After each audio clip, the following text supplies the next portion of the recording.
Can you guys hear me? All right, I have props, so give me a sec.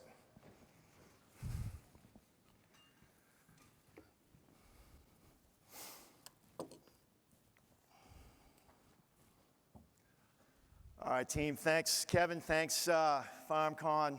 I am from the Boston area, so we'll work through the accent, work together through this. But it's, I always giggle when I hear my resume because the Navy has given me the great privilege to do some amazing, dangerous, and rewarding things for our Navy and nation. And with those jobs come really responsible titles and impressive sounding titles. But when I go home at night or after a long deployment, I go into my house, those titles mean absolutely nothing. I'm just the husband or father who can't physically find anything in the refrigerator without helping my wife.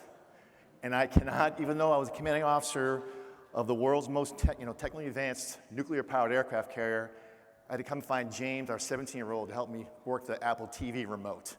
So our family keeps us grounded, and I will rely on them regularly throughout my career. All right, so I am not a farmer, but I have some farming roots, like pretty much our entire country. My grandmother, her family shipwrecked en route from Ireland to Boston on Prince Edward Island, Canada. And they became potato farmers and dairy farmers. And Grandma Agatha, after 20 years of cows, plows, and sows, had enough. She packed her bags and went to New York City to become a nurse. So that is where the Cummings farm job stopped, right there. So here I am at Farmcon, no idea what farming's about. So I figured, why not go to the bar at Farmcon? So note, yes, I said bar, so we'll go through it right now. I grew up not in Kansas City. So I grew up just outside of Boston, so any word with an ER, AR, and OR, I will adapt it to make it read like the Massachusetts dialect, so work with me. All right, so at the bar last night, curious about the challenges you face in the ag industry.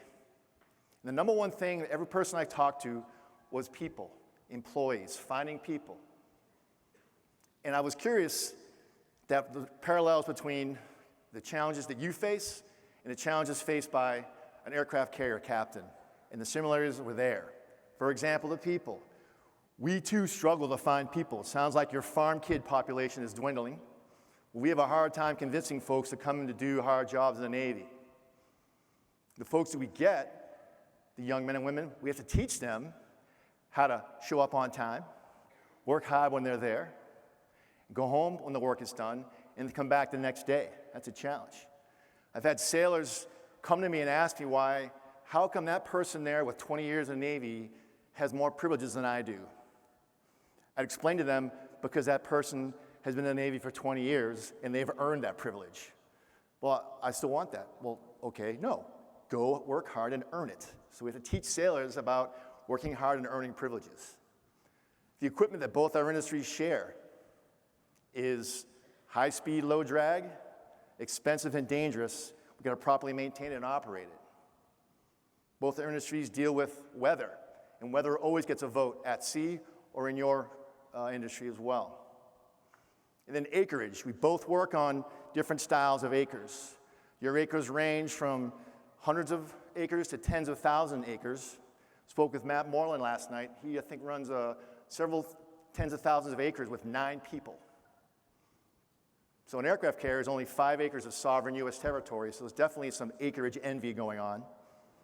And it takes us 4,500 people to run our 5 acres, so clearly we got to talk to you to find a way to do it better, more efficiently.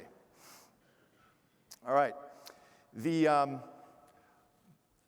people that work in the Navy and in your industry, they're hard jobs, they're challenging jobs, they're thankless jobs. They may or may not know the impact they're having on the world scale. In the Navy, we tried hard to inform our sailors, hey, what you're doing is important. You should know that. Because we're doing our best to keep them in, to want to stay and serve in the Navy. And we're working hard because, yes, I hit the Ag Swag shop and got my America Needs Farmers t-shirt. Thank you. But I want to start my own t-shirt called America Also Needs Sailors. So we are battling for the same group of people to come work in your challenging jobs and to work in ours in the Navy. And the reality is this, that if either of our industries fail or fails to produce, there are consequences for our nation and the world that will be felt and change history. So we are not allowed to fail. Now, those similarities between the ag industry and the aircraft carrier captain and the Navy, those definitely demonstrate that 35 years of driving ships, flying fighters, and leading sailors can be applicable in your industry. So if you could, call up the brief if it comes up. There we go. All right. So I liked Kevin's comment earlier today about technology as a strategy, not a tool. It's also not a crutch, especially when it comes to leadership. Because at the end of the day, ChatGPT is not going to bring your product physically to market, nor will it launch a 66,000-pound Super Hornet loaded with 8 air-to-air missiles somewhere on a dark night in the Western Pacific near a country that wants to play ball. Humans do that. So leadership cloud strategy is not an option. There are humans that need personal relationships and strong personal connections. That's how we're successful. So speaking of flying fighters and driving big ships, like any true cliche, I'm a naval aviator, I got to kick this off with a sea story. And unlike most sea stories, this one actually happened. All right, make sure I get this. All right, February 23rd, 1996, an F-14 Tomcat launched off the front end of the USS NIMITZ while that ship was on deployment in the Persian Gulf. Now, this would be this aircraft's last flight because 20 minutes after launch, the aircrew would lose control of the jet, they'd be forced to eject, and as they hung in their parachutes and swung down to the water, they watched their $35 million Tomcat pancake into the Persian Gulf and be destroyed. Now, that occurred in my first squadron on my first cruise in 1996. You can see the knucklehead mouth breather right there in the box. That's me. And in that squadron, I learned the greatest leadership lesson in my life. And it came from that mishap, one random conversation, and one selfless act. And that selfless act shocked all of naval aviation. It made me the leader that I am today. At the end of this presentation, you'll see why. Again, still J.J. Cummings, retired Navy captain, equivalent in the Army, Marine Corps, Air Force of a colonel, retired in August of 22 after 36 years of service to our nation. My call sign's Yank, and call sign's a nickname you get when you show up on the fleet. It's short for Yankee, because I'm from the Boston area, and I'm a northerner, which is ironic, because I flippin' hate the Yankees. I'm a diehard Red Sox fan, so what can you do? All right, I currently live in Virginia Beach, Virginia, with 2 of our 3 kids, and I currently work for a large defense aerospace company. And before I proceed, I want to thank, again, the Team Van Trump and Carter Williams for this opportunity to speak today. I really appreciate it, and it's an honor to be here. I'll be here all day today and tomorrow. I'm also honored to learn from you about leadership, and again, thanks for this opportunity. All right, today, I'm going to share some lessons learned, sea stories, experiences from driving ships and flying fighters. I'm going to give you a different perspective on leadership. It's a hugger-hammer perspective that you might find surprising, but ultimately helpful to you. I get it a lot these days when I go out and speak.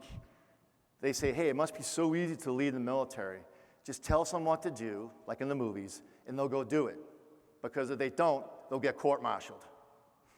When I tell them, well, that may happen occasionally, it's very rare, very infrequent. It's not all hammer all the time.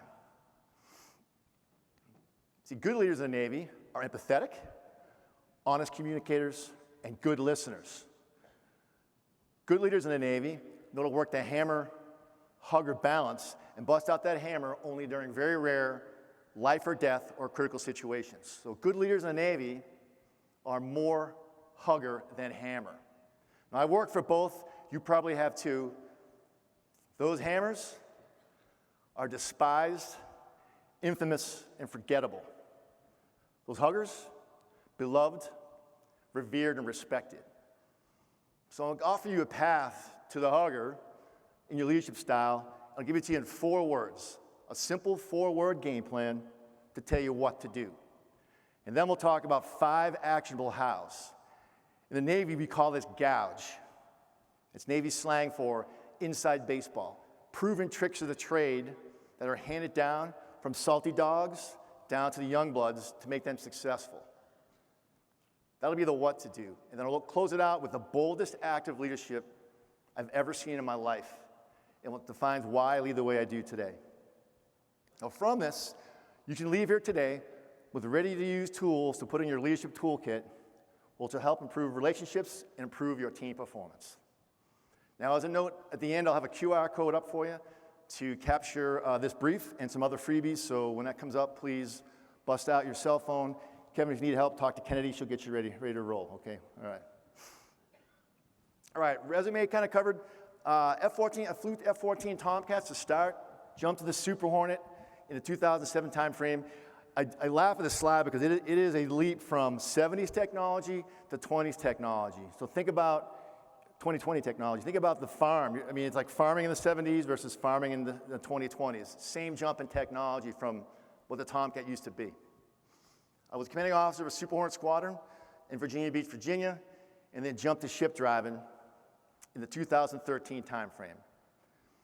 I was executive officer on the Nimitz, a 1,000-foot, 100,000-ton nuclear-powered aircraft carrier based in Bremerton, Washington. The executive officer is basically the number 2 in command behind the captain. And of note, the Nimitz class is the old class of carriers, 10 of them, designed in the 70s. And we'll talk about that in a second. Jump to the first tour as a captain on the USS Anchorage, an 800-foot, 45,000-ton amphibious assault warship based in San Diego. And for my last tour as a captain was as the commanding officer of the mighty warship USS GERALD R, the Navy's newest and most advanced vessel and aircraft carrier. Now, I talk about the jump from the Tomcat to the Super Hornet, same jump from Nimitz class 70s technology to Ford class 2000 technology. This is an inflection point that was discussed earlier by Tom.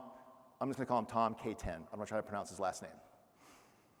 Now, the GERALD R, as you may have seen in the papers, a 2-month extension to provide stability in the Eastern Med, to kind of let Syria know to kind of stay in the box. They're coming home now, but they were supposed to be home for Halloween. They missed all the holidays, but I actually think of them as they come home safely, home in about 2 weeks. Also note, the hull number is 78, which we'll see in a moment why you should know that. And then the bridge of a ship is that structure on the right side of the vessel sticking up. That's where the captain sits. That's his office, where he drives a ship with about 6 or 7 people. So you'll need, in a moment, you'll need to know that. All right, I was also a Top Gun graduate and the first technical advisor, as Kevin mentioned, of TOPGUN Maverick. Helped basically the writer and director create about 80% of what you saw by helping them frame out the screenplay. It's a fantastic experience, a great privilege. You can see here with our oldest at the premiere in San Diego in May of 21. And you can see the credits with myself and 3 other folks, 3 of my friends who came after me to help make the movie what it is. And just a funny side note, at the premiere, our daughter pointed out very quickly as the credits were rolling, she's like, "Dad, you realize you're below the head dog trainer and the assistant chef in the credits. You're just not that big of a deal." And I said, you're correct, Mackenzie. So that's why we asked our family to keep us in check. Absolutely, Mackenzie was right on the spot there. And then lower right, yes, I will tell you that we took advantage of my uniform and we snuck past security to sneak into the VIP party afterwards. It was fantastic. Got to meet some famous people there, some movie stars, and we had a very fun night, and one that we're not going to forget anytime soon. So I'll be here for 2 days. If you have questions about the movie, please feel free to ask. I'd love to talk about some of the crazy plot changes and dealing with Hollywood. Wow, quite an experience.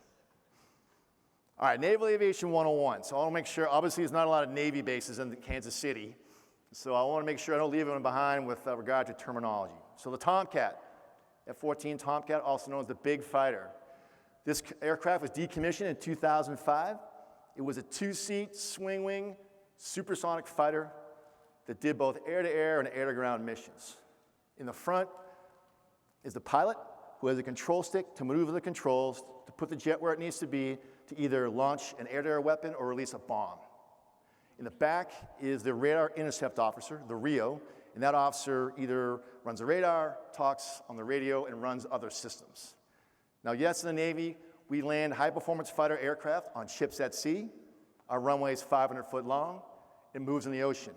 The Air Force has 10,000-foot runways, and theirs don't move. They're missing out on quite a ride, especially at night. All right, squadron. You heard me mention squadron.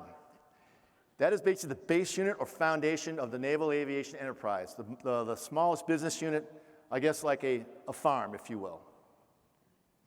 And there's about 300 squadrons in the Navy, and they have three things make up the squadron: planes, purpose, and people.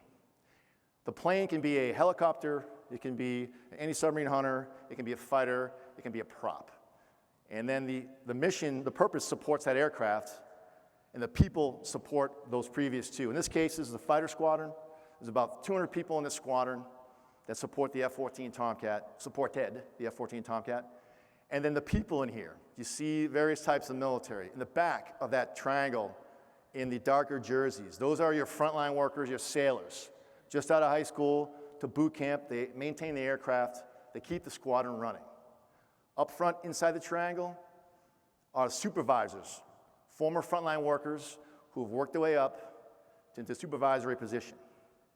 Along the edge, in the khaki flight suits, are your naval aviators, naval officers. Think of them as middle management. And then up front, you have on the left, on your right, is the commanding officer. Think of him as the senior vice president of this business unit. All accountability and responsibility flow through one person, the commanding officer. Now that relationship of the people stays true and remains constant throughout the size of the Navy and any organization. What also remains constant is the importance of the relationship with the supervisors, who are called Navy chiefs. Now, what's a Navy chief? This is the most senior of those Navy chief petty officers on the forward, the Command Master Chief, Master Chief Buford. Now, real quick distinction for those who aren't familiar. In the military, there's two types of rank structures. You have officer and you have enlisted. Officer, think of the officer on the right here, college graduate, receive a commission, go to management to higher management jobs. Also, obviously, massively good looking and wicked smart. On the left, enlisted, think high school graduate, boot camp, frontline worker, to move up the chain. The backbone of the Navy are the enlisted. As Master Chief Buford would say, he's even better looking, they are, and even smarter than the officers, and he's right. Because these chief pay officers have been in between 8 and 28 years. They know everything because they've done everything and been everywhere. Now here's a catch though. In the military, if I'm a brand new officer in the fleet for about a week, I outrank every chief petty officer in the entire Navy. And that chief shall call me sir, even though I may be younger than his own kids. But here's a catch. Earning their respect and humbly learning from them is vital to your success as a naval officer. Because just because you have higher rank doesn't mean you have higher knowledge. It just means you have higher rank. So those that don't subscribe to learning from their chief petty officers struggle. Now, on my first squadron, I was a 27-year-old, as I mentioned, mouth-breathing knucklehead. I had 12 sailors working for me, one of which was, of course, a chief petty officer. So on my moment of humility and vulnerability, when I first checked into the squadron, in Fighter Squadron 24, I said, hey, Chief, I pulled him aside and said, Chief, what do you and the sailors need from me? What do you need? And his answer, well, first off, let me back up. He kind of looked me up and down and kind of smirked and went, sir, I'm going to keep it simple for you, because you could tell I was an idiot. He's like, and he said, sir, and he gave me 4 words that shaped the way I lead even to this day. He went, sir, show them you care. Show true, genuine concern and compassion for their personal and professional well-being by your actions, not your words. Get to know their kids' names, their spouses' names, their football team, their dreams, goals, desires, what they're reading. Do all these things. And you do that, they'll love you as a person, and all the naval officer stuff will fall in place right behind that, because your actions will speak much louder than your words. They need to know that they matter to you. They need to know that. Also, you're doing it because you want to, not because you have to. And he wrapped up with, oh, by the way, this is constant commitment, this is repetition, this is not one and done. And you got to be bold. You can't do this half-assed. Be bold. Continuous demonstration of caring for your sailors. Now, apparently this is a coming clean Farmcon. We're talking about making mistakes. Absolutely made a mistake in 2020, a failure where I let down literally thousands of sailors because I strayed from my own game plan.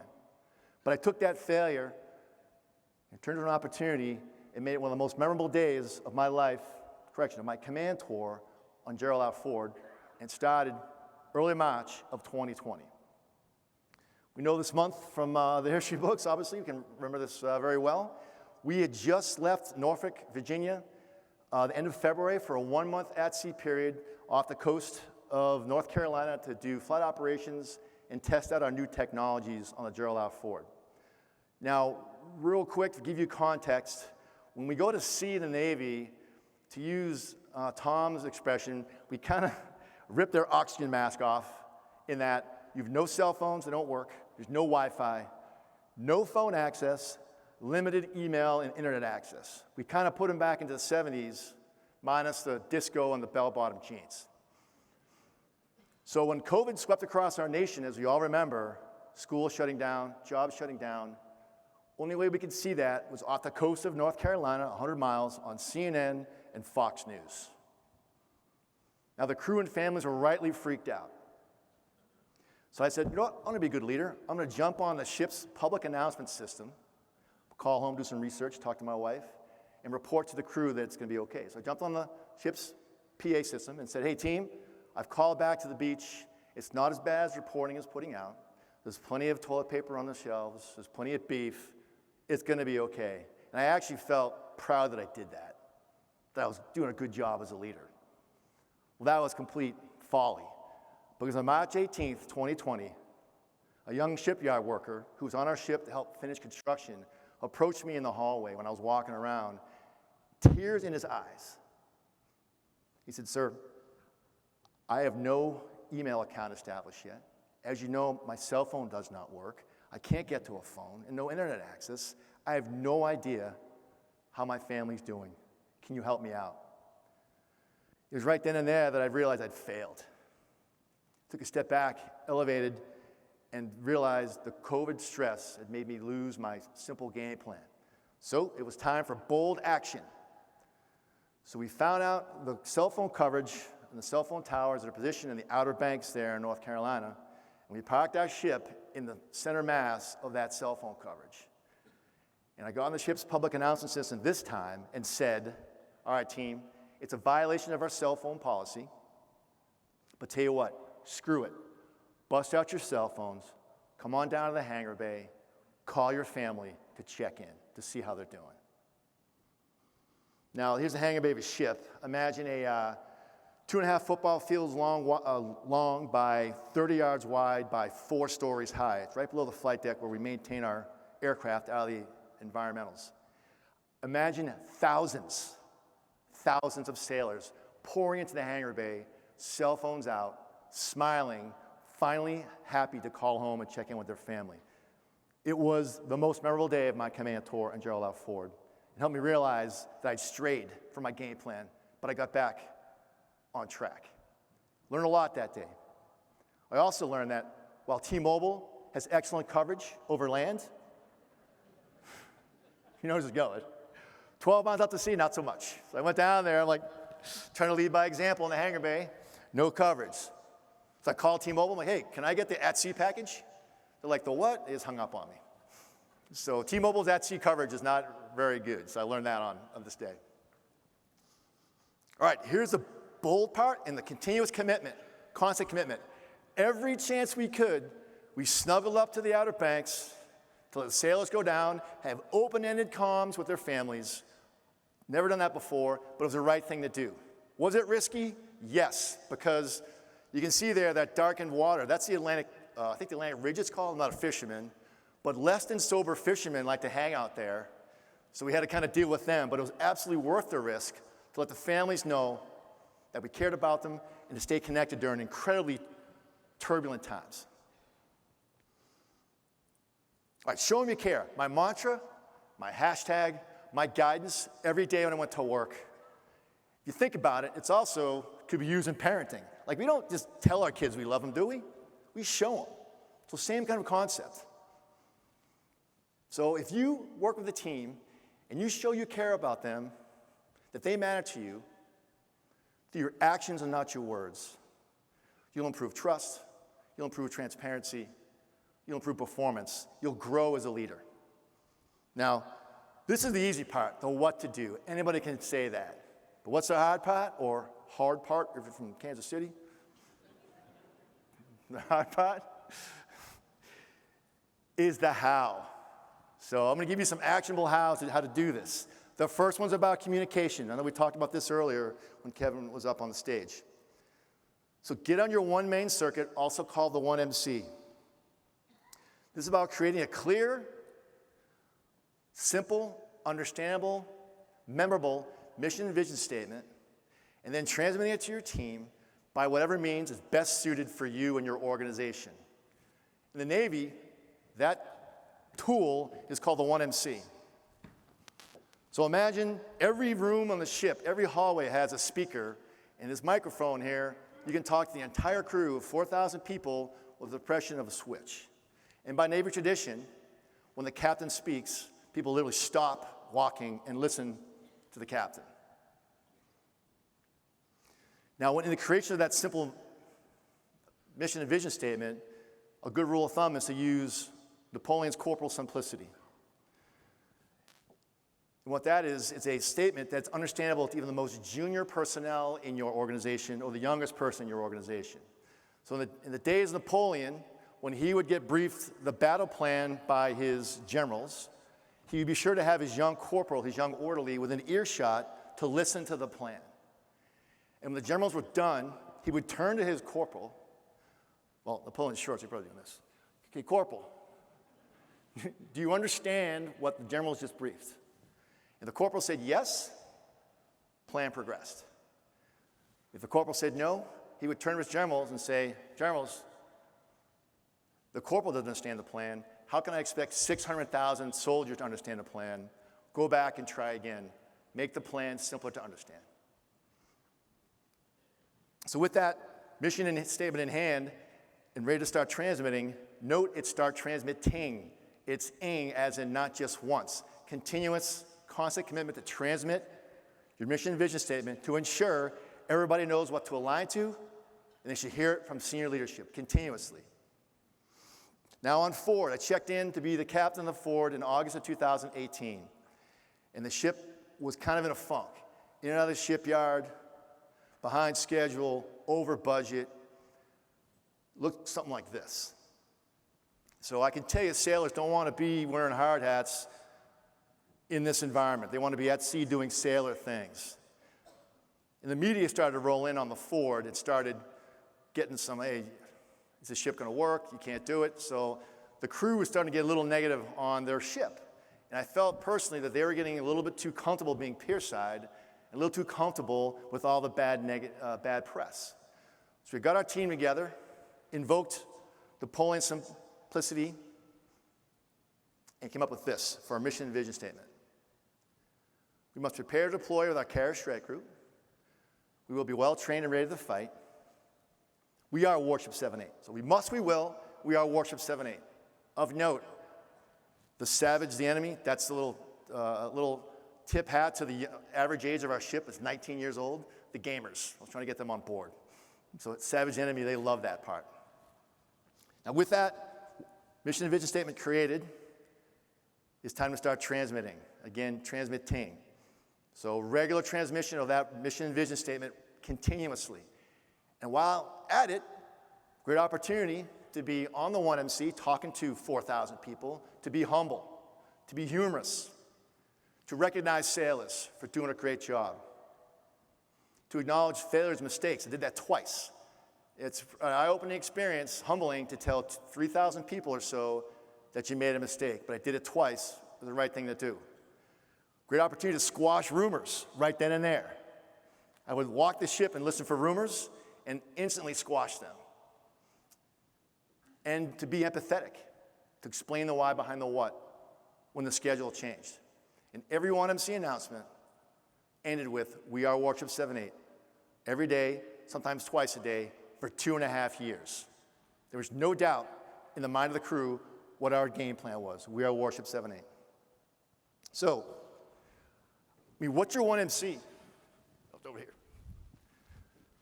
What is your tool? What's it going to be? When I left the Ford, I went to work a desk job. I really missed this thing because I couldn't do it on the ship's 1MC. There was none at this job. So how do you transmit to your team continuously? What's that look like? That's something you have to figure out. All right, once you have your message, it's time to go out and make sure the people are hearing it. It's time to lead by walking around, not its evil twin, lead by being on Outlook, LBOO. This is what Jordan talked about, walking around, being forced to go out there and talk to people, clients, customers, your people. Absolutely exact same scenario. This is about getting off your computer, get away from your desk, go walk and talk to the people you work with and work for, have a two-way, meaningful conversation where you're listening more than you're talking. Go where they're comfortable. That's how you get the best feedback. And if you're uncomfortable, just as Jordan said, that's probably spot on for you. If you're uncomfortable there, then you're in the right spot. So I say get off the bridge, and we'll talk in a moment about that, but get out of your office. So instead of sending that congratulatory email, pick the phone up or go for a walk. That's how you build culture. One conversation, one person at a time. And this defeats, I saw this on Harvard Business Review a few months ago, the iceberg of ignorance and assumption. So an iceberg, what's sticking out from the waterline is not the threat. That's what you can see. Where's the real threat? Below the waterline, because you have no idea how big the iceberg is. So static leaders that sit on the top of the iceberg, or a captain who sits on the bridge there, they're only hearing 4% of the issues, and studies have shown that. Where's the other 96? Who knows the other 96? Your team, your staff. So you have to get out of your office, climb down the iceberg, or climb down from the bridge, and go find the problems before they find you, and they will. I heard Kevin talk about riding tractors and being doing defensive stuff. That's great. You're out with the people, with your workers, listening, learning. That's exactly this concept here. Now, for me personally, I would hardwire my schedule every day, 45 minutes LBWA. I wanted the whole crew to see me out there, best 45 minutes of my day. I learned more in that walk around than I would waiting for the great news to come from my direct reports. And the best part of my week, eating lunch with sailors on the mess decks. The mess decks are basically a giant high school cafeteria, maybe half the size of this room, times two. There's two giant mess decks. And even though I had my own cook that brought food up to the bridge, I would not have them do that. I would come down, climb down the iceberg, get my tray, stand in line, get some food, plop down, talk to sailors for an hour. Initially, they were freaked out. But over time, they figured out I was there to listen. And by the way, this is not me transmitting, it's me listening. So if you change the letters, shuffle them in the word listen, it spells silent. So these are conversations about life, jobs, futures, what you're binge watching. It's a good chance to reconfirm what you're hearing from other folks. It's a great moment to eat lunch with one of our sailors. Now, one of these walk-arounds, one of these lunches, I sat down with a bunch of our hardest-working sailors, the ones who work down in the engine room and who operate and maintain our 2 nuclear power plants. And I learned from them that not a single one of them, 300, had ever been on the flight deck of an aircraft carrier to see flight operations.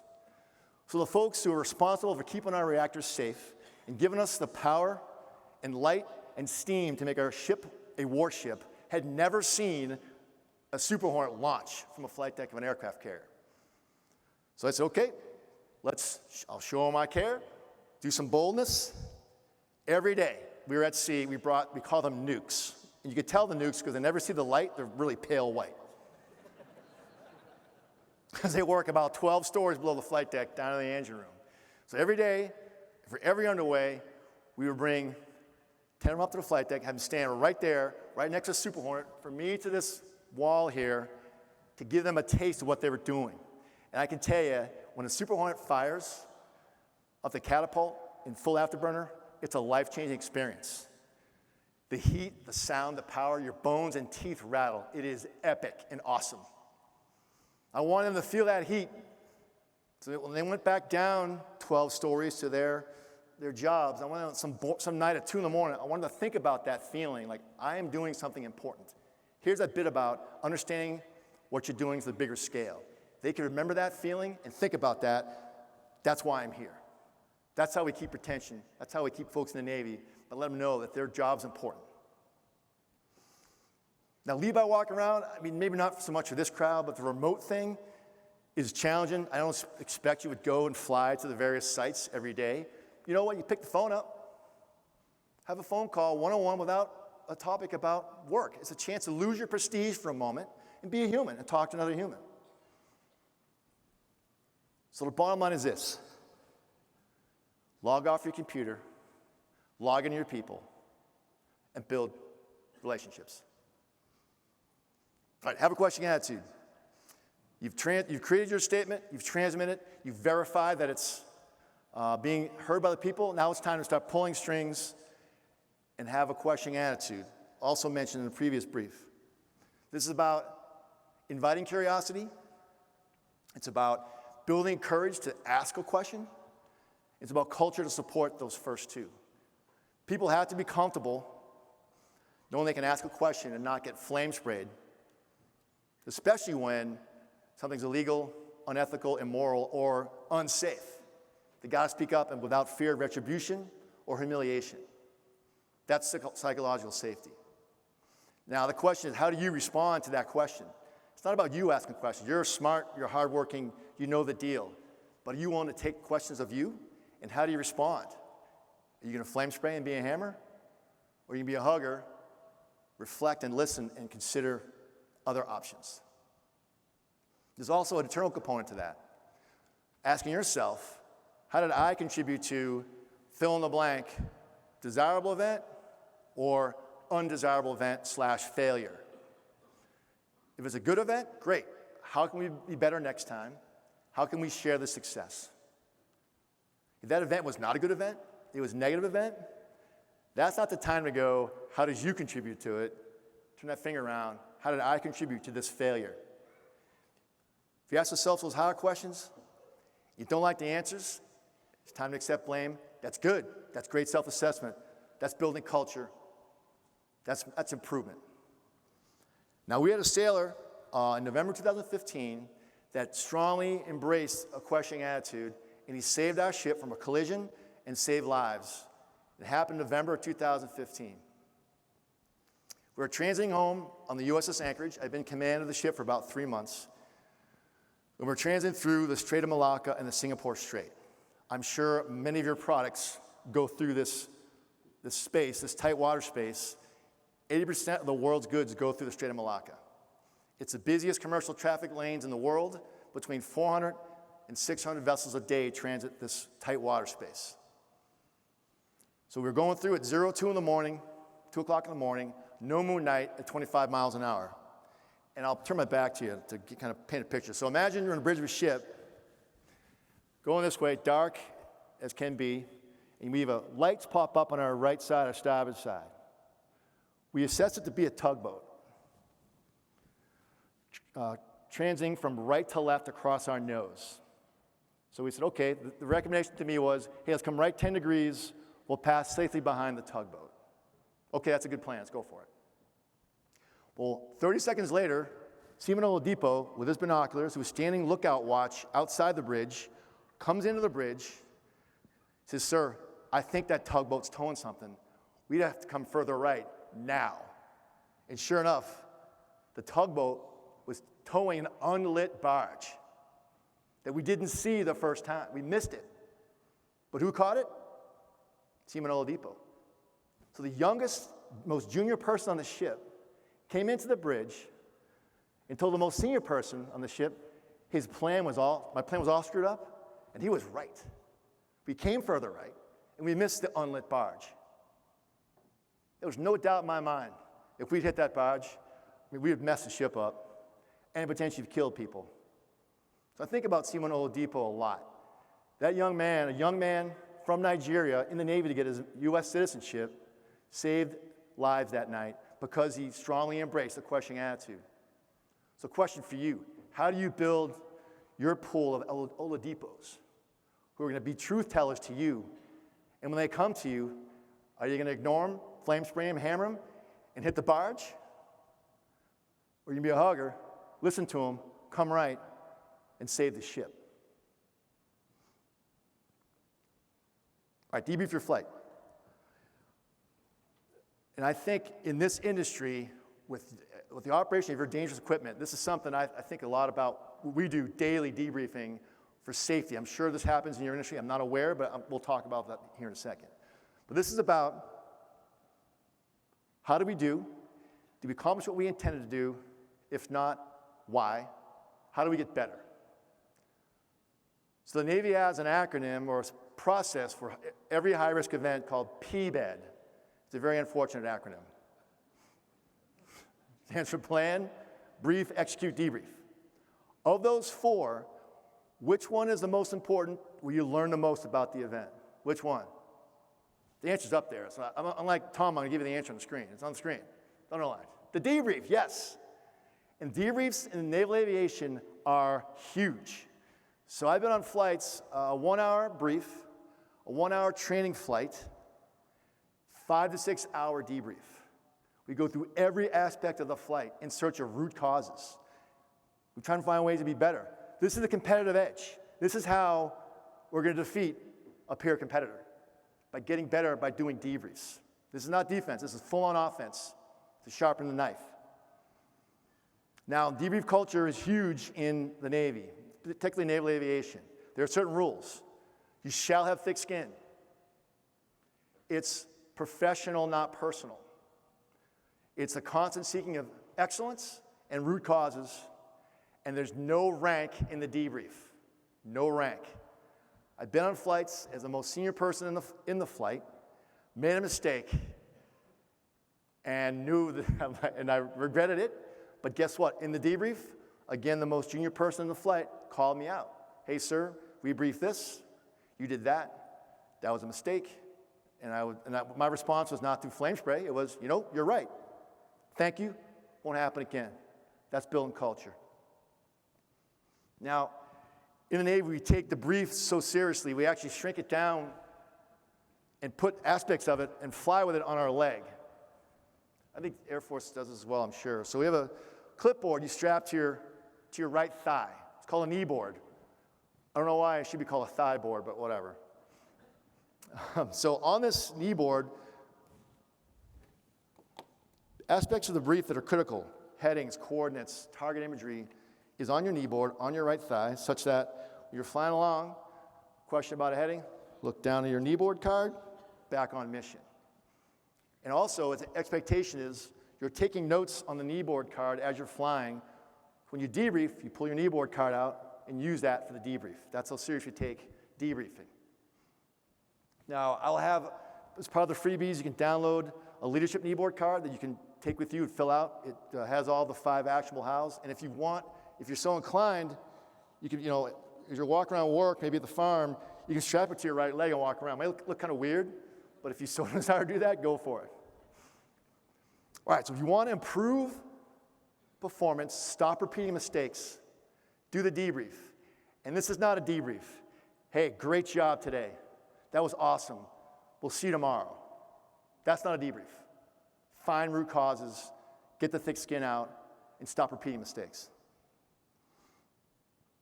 And lastly, own it. So I'm going to offer up a different thought of leadership and ownership, and it's based on owning you. Don't create a facade that's not you.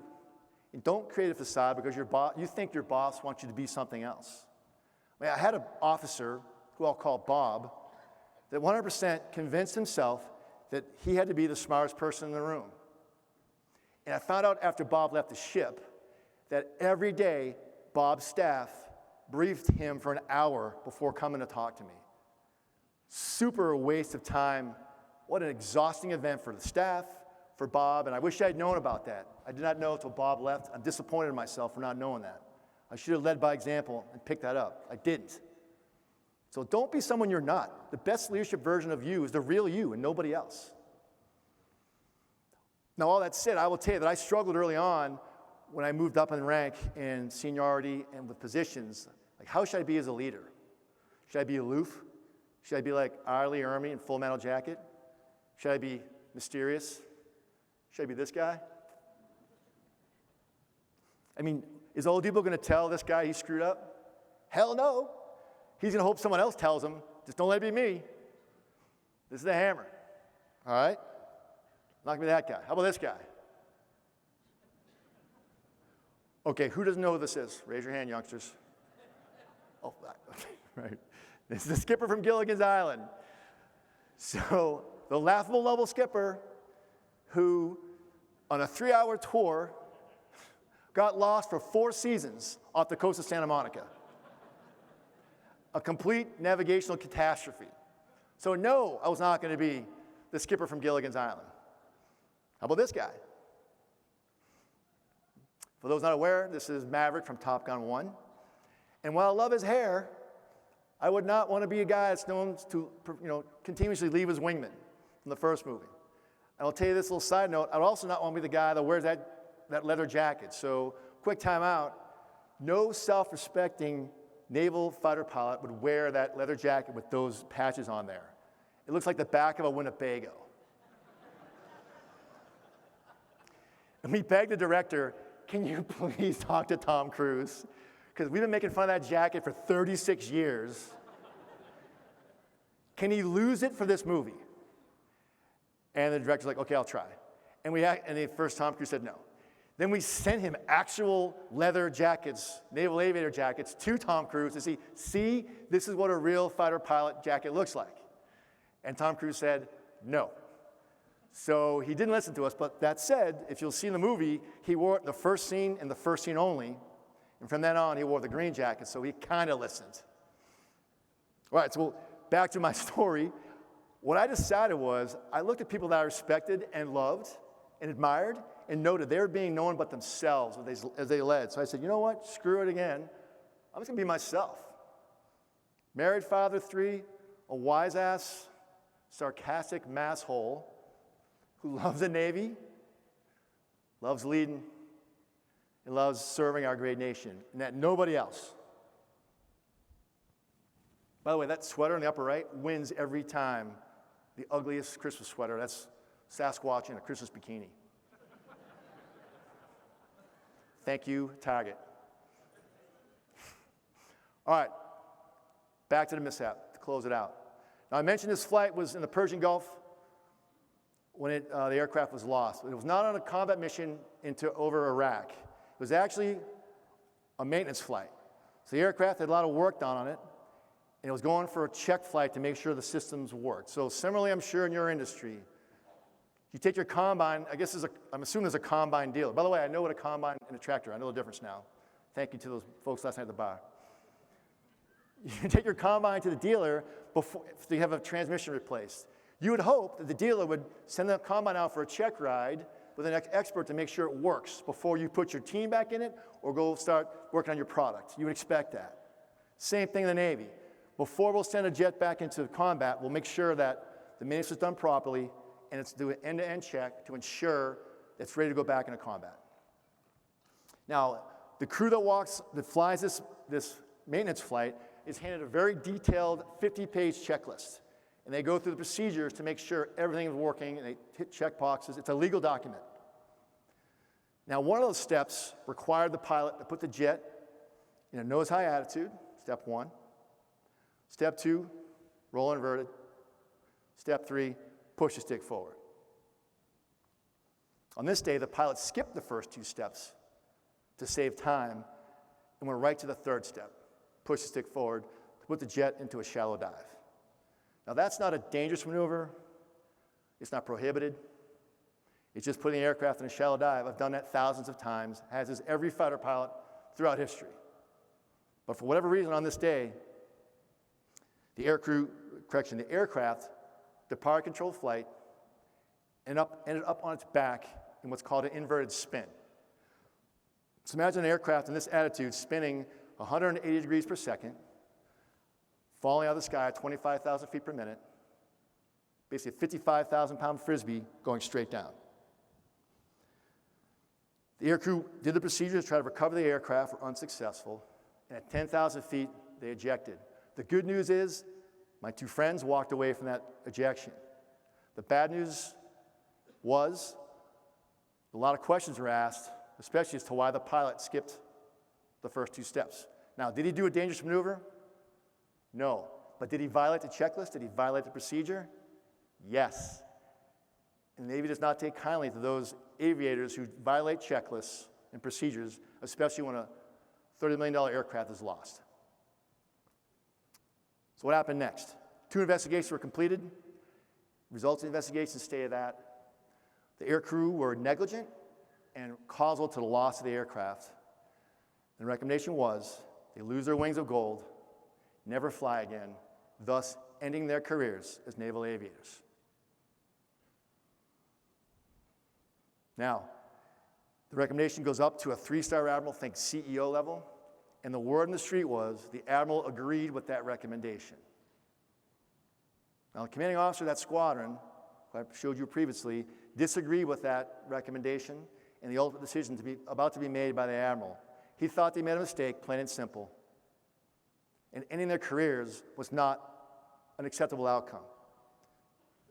So how would you feel if your CEO, your boss's boss, was going to fire 2 of your direct reports, 2 of your friends, for making a mistake? And you disagree with that decision immensely. I know for me personally, I was ticked off, angry, frustrated, felt helpless, and scared for my friends to lose their careers, have their careers end.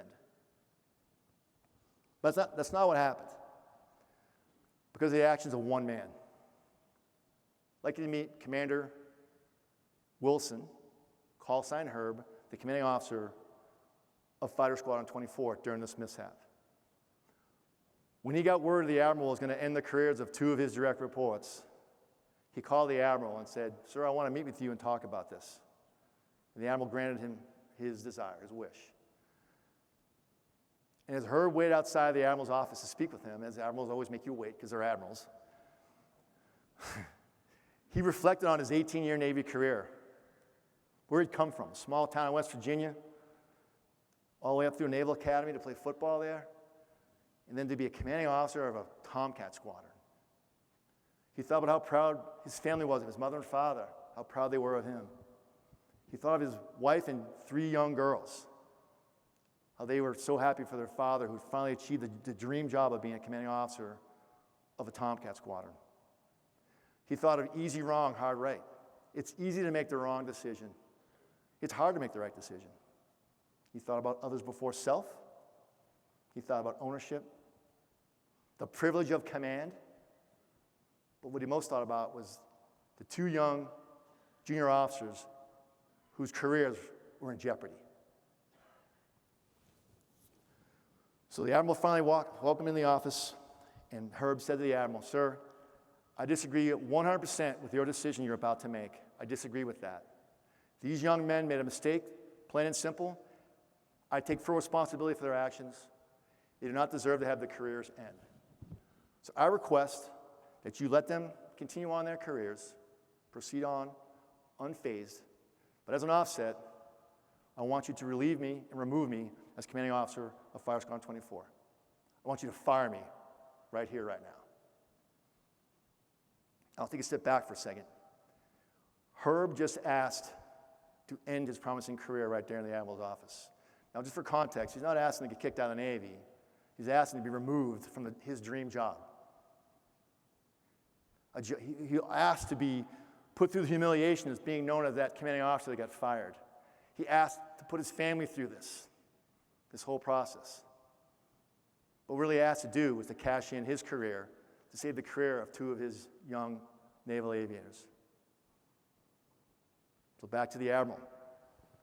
Admiral thought for a moment and said, Commander Wilson, you're fired. You're no longer the commanding officer of Fire Squadron 24.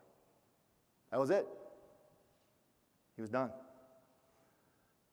And when Herb walked out of the office that day, his head was held high because he knew he'd done the right thing.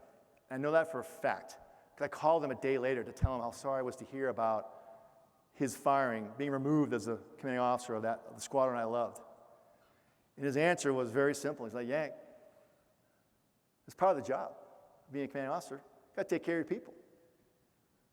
And that's why Herb is revered and beloved by everyone who's ever served with him. Gave it all up, sacrificed his career to save the careers of two of my friends. I mean, leadership is pain. Leadership is sacrifice.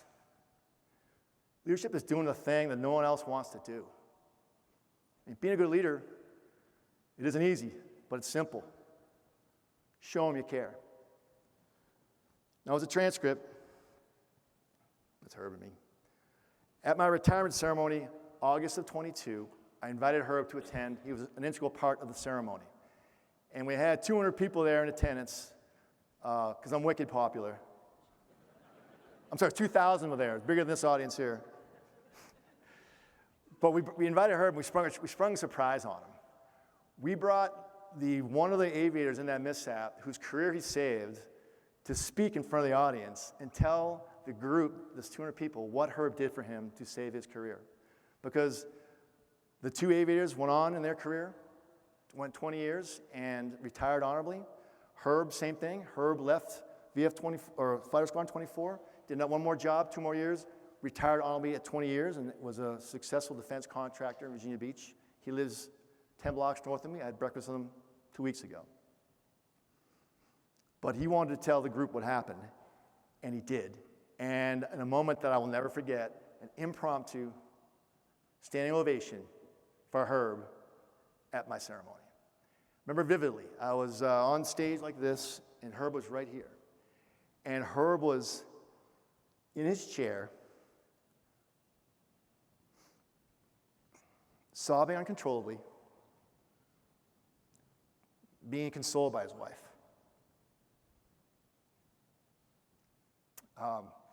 The fact that we gave that to him on my last day of the Navy, my last act of showing me care, is one that I'll never forget. Because Herb, those are tears of pride, tears of validation. Again, I'll never forget that day and Herb's response. All right. Now, Herb taught me leadership simplified through strong, bold action. And as I left the Squadron 96 and tried to think about how I could take that one step further. So I've told that story to thousands of sailors, and every sailor I check in with, and on the ships that I was on or squadrons I was in, I'd always ask them, hey, what's your leadership style motto? How do you lead? It can't be a 2-page document. What is your mantra? What is your hashtag, your bumper sticker? I mean, you know what mine is. Show them you care. If you don't, you fell asleep and just woke up. So what's your bumper sticker read on this really good car that I heard someone mention Patrick Mahomes earlier. I almost vomited. Obviously, I'm a Patriots guy. No comment. So what's your bumper sticker? What's it read? How would you describe that? Now I'm here for 2 more days, and please come up and talk to me, shoot the breeze, and I'm the first thing I'm going to ask you, hey, what's your leadership motto? What's your bumper sticker? So think about it. And I've done this about 6, 7 times. It's amazing. A day after this brief, folks are still like, I'm still thinking about it. So chew on that. What's going to guide you daily that you can refer to in times of challenge? All right, to wrap up, the actionable house, 5 of them. Use your 1MC, figure it out. Lead by walking around, get off your flipping computer, and go talk to people. Have a questioning attitude, receive questions, and respond appropriately. Debrief, debrief, debrief. You got to do it. Doesn't have to be a 5-hour debrief. It can be 1 minute, 2 minutes, daily, weekly, something. But let it be a good debrief. And lastly, own it. And through all this, if you forget all these hows, that's okay. Just don't forget this one. Show them you care. All this is under the umbrella of the game plan of Show 'em you care. Just think about that and how you can do that as you work with your clients and your people. And one final thought. So here's the QR code. Please hit this up, connect. I'll send you some freebies. I'm working on a book. I'll send you a discounted price for that. I'll send you some Patriots gear. I'm just kidding. All right, so while you're doing that, one final thought. That day in the office with Herb and the Admiral, that was a very senior hammer against a subordinate hugger. Who won that day? The hammer, right? The hammer showed that he was powerful, all-knowing, that he was in control. But who are we talking about 28 years later with reverence and respect and love? It's not the Admiral. Those hammers, they burn bright, but that flame goes out pretty quickly as a result of their own apathy and arrogance. Now, huggers, they got some game. They have long-lasting impact that can change lives and change careers. In the end, the hugger wins. Now, in your careers, we've all been there. You'll come down a path. You'll come to a hugger-hammer crossroads. Which way are you going to go? I hope you take the path that has someone like me talking about you 28 years later, holding back tears. Hope that's you. What are they saying about you in 2052? That's your choice. Be bold. Show them you care. Thank you.